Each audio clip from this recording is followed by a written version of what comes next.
I saw a commercial 2 days ago about Ancestry.com. Oh, it was perfect. There was this woman who was wanting to find out her great-great-grandfather. So she joined Ancestry.com. She did find him on a list of convicts. Madam Toastmaster, fellow Toastmasters, and honored guests, I identify with that woman completely. Because as I have been trekking through my family tree, I have found some, what we used to call bad seeds when I was growing up. Let me show you this. You recall, about 4 months ago, I did a little speech on my genealogy.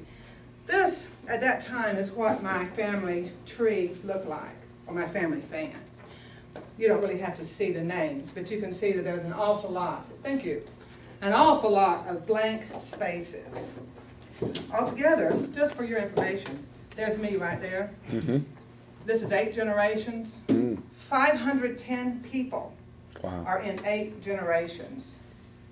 So one way you can look at it, it took 510, at least 510 people to come up with me. Or you, for that matter. All right, so you see there's a bunch of blank spaces. Well, let's fast forward 4 months, a lot of Ancestry.com research, 2 family reunions, and a whole lot of phone calls on my elderly aunts and uncles because I want to get this information before they pass on. Today, this is what I have. Wow. I will get a little bit closer. See how much more filled it is? That's great. That's awesome. Mm-hmm. And I like this fan because it shows it's a lot easier for me to understand. Unfortunately, we don't have time to talk about all of them. And that's the nice thing about Toastmasters is that you can be forced to listen to things that some of my friends are so tired of hearing. I'm only going to talk about 3, maybe 4 people today if I have time. The first one is my great-grandmother, whom we really never know anything about it other than her name was Ida Davis, and she was part Indian, part Cherokee. And the reason I started out on this was because I wanted to find my Indian heritage so I could go and claim my land out in Tulsa. What I found out? No way. There's nothing Indian about her. She was born and raised, and her family roots are in Perry County, Alabama. Ida was my great-grandmother. All right, now think about this. Before she married my great-grandfather, she had a family of her own. 1 son with no father. We have no idea who he was. But the story is that a Cajun from Louisiana was going back to Nova Scotia to look for his roots.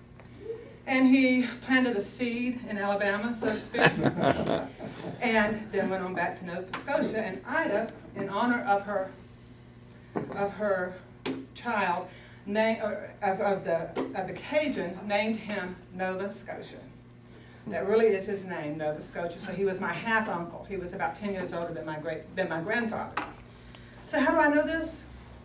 Well, I have met my online new second cousin, half-cousin, and she told me about the story. And it's really interesting. Nova Scotia, his name, went out to Oklahoma with my great-grandfather and my great-grandmother when he was 9 years old.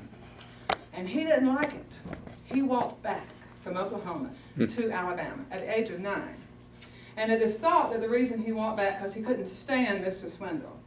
And from what I have found out about John Swindle, nobody could stand John Swindle. That was my great-grandfather. Anyway, that's Nova Scotia. And I know that the woman that I'm talking with is correct because her name is Scotia. Have you ever met anybody named Scotia? This is my new cousin named Scotia. She also told me about Ida's mother. Now, Ida's mother was named Sarah, and Sarah's nickname was Puss.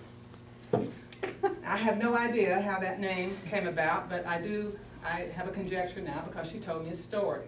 That Puss, well, back in those days, you know, people would travel and they would stay with families for extended periods of time. Puss, every time she stayed at someone's house, nobody liked it because they had to pack up with the canned mackerel. That's all she ate. Just tins and tins and cans of canned mackerel. So perhaps that's how she got the nickname Puss. It kind of makes sense to me. So there was Puss.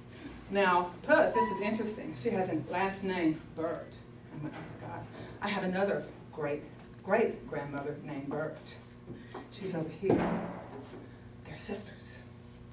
Which means, for you who are quick-witted, that they had the same parents. Which means, in the third line, the great-great-great-grandparents, I have two of them, you know, in the same tree. Fortunately, they're on opposite sides of the family, but anyway, they gives a new meaning to the word that we are all connected. So I want to tell you, go back to John Swindle, who was Ida's wife. Oh, excuse me, Ida's husband. Now that's my great-grandfather. Now he was old. He sired 11 children with 3 wives over a course of about 70 years. And one thing I'm finding out about John is that all of his wives disappear, or they burn up. And the story is the first wife burned in a barn fire, the second wife disappeared, the third wife, my great-grandmother, burned up in lightning, along with the 2 twins.